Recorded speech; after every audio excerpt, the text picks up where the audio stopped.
Hello, friends. I'm going to talk about something that I've been maybe a little bit obsessed with in recent times, like maybe for a year or so. I like to let things sort of settle into my conscious awareness of music for a while before I recommend it to somebody. Because like I've said before, there's a few things that you might listen to, and at first you get really into it and you love it so much, but then after a little while, it kind of fades off into, um, you know, it's good, but I'm not in love with it anymore kind of music. You know what I'm talking about?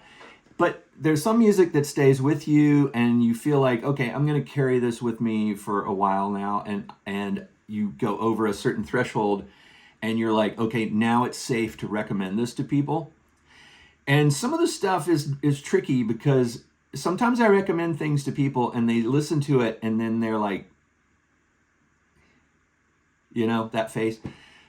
Yeah, that's really good. And you feel kind of dumb, and then you go into that thing of trying to explain why it's so good, right? And that never works because the more you explain why it's good, the more pretentious you sound, and the more kind of elitist you sound because you get to the point where you're almost like, yeah, but wait, you don't understand. It's really good because of this.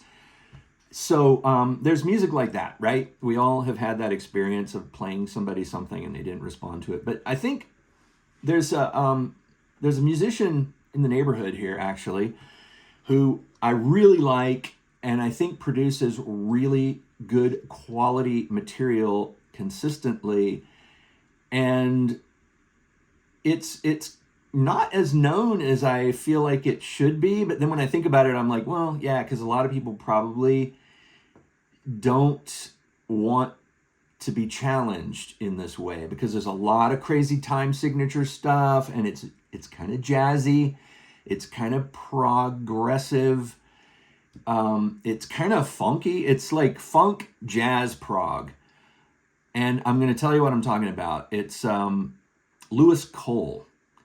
Maybe you've heard.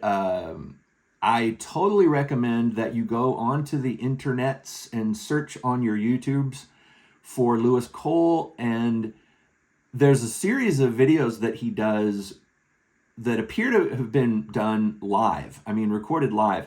I believe they are recorded live. And he puts on the screen when he does overdubs. Like if there's an overdub, he'll put a little thing that says this was an overdub.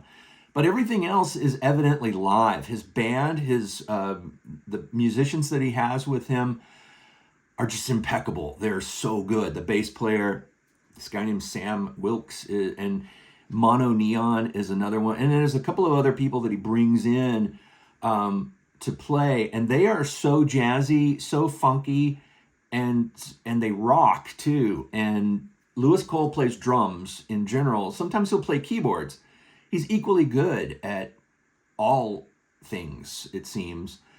He sings, he plays keyboards, he produces. I think he plays all the parts on his albums, the recordings, but then he'll put bands together and do these videos or do live shows. But check out the ones that look like they're done in a house. Like look him up, and look up Lewis Cole. Find these ones. I think they're called Live Sesh, and it's so cool. Like upstairs in the hallway, he's got his drum kit, and the bass player is sitting there, and they'll play a song, and then the camera will go downstairs, and suddenly there's a huge band downstairs of horn players and strings and maybe not strings. It's a lot of horns, a lot of brass and things like that, and it'll be like so. You're like, these are the best. These people are the best, and they're playing really good. And the songs are so fun to watch on the videos, but they're also good to listen to. You get the albums and put the music on.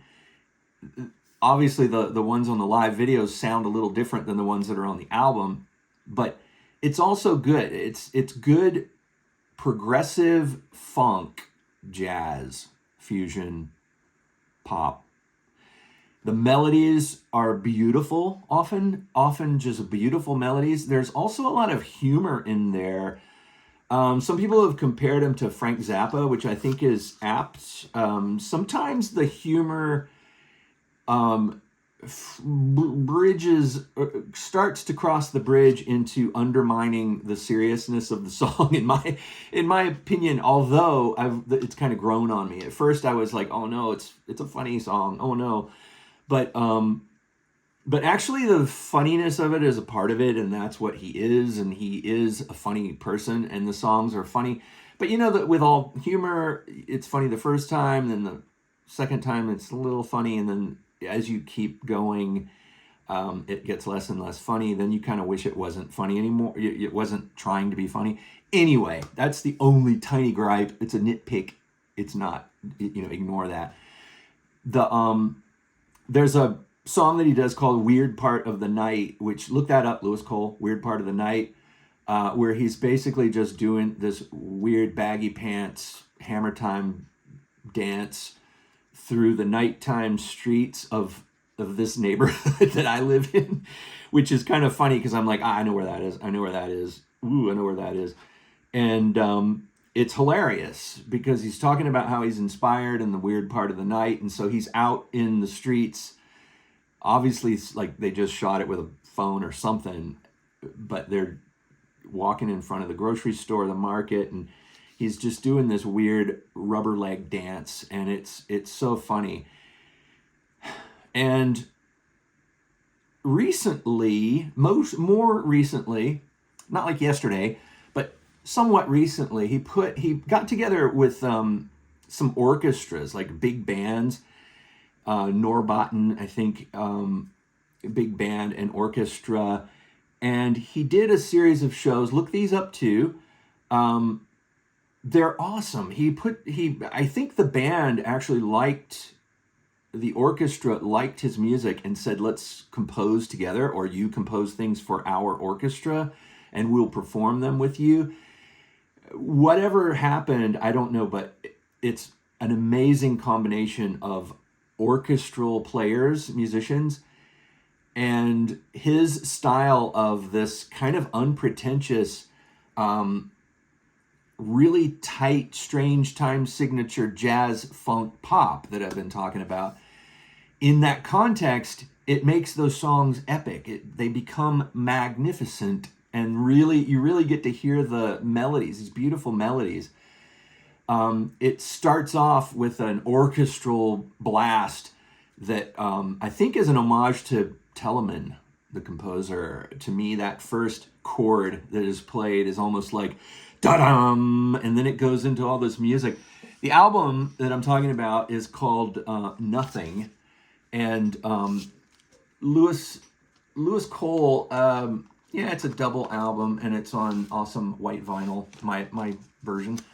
Lewis Cole has written all of these songs, most of them, I guess. I don't know.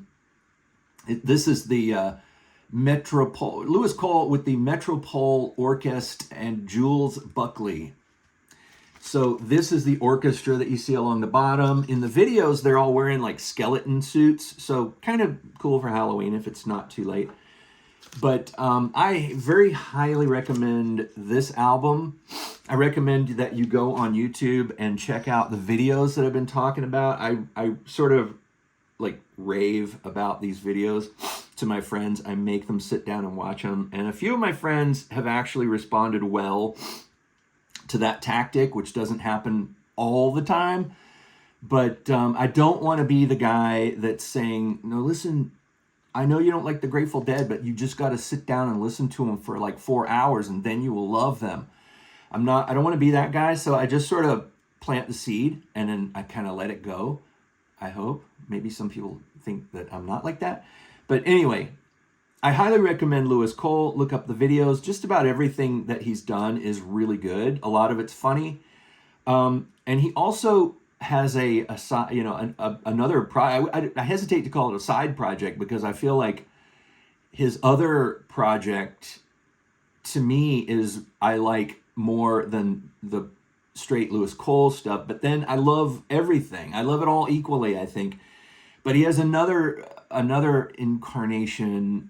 He's got a couple of incarnations. One is called Clowncore, which a little advisory warning if you're going to look them up. That's some real hardcore avant-garde jazz, weird time signature, insanity, which I totally recommend if you want to really challenge yourself with some music that is fun to listen to, but not normal. But the other project that he has is called Knower, and I'm going to do another video about Knower. Just one of my favorites. They're incredible.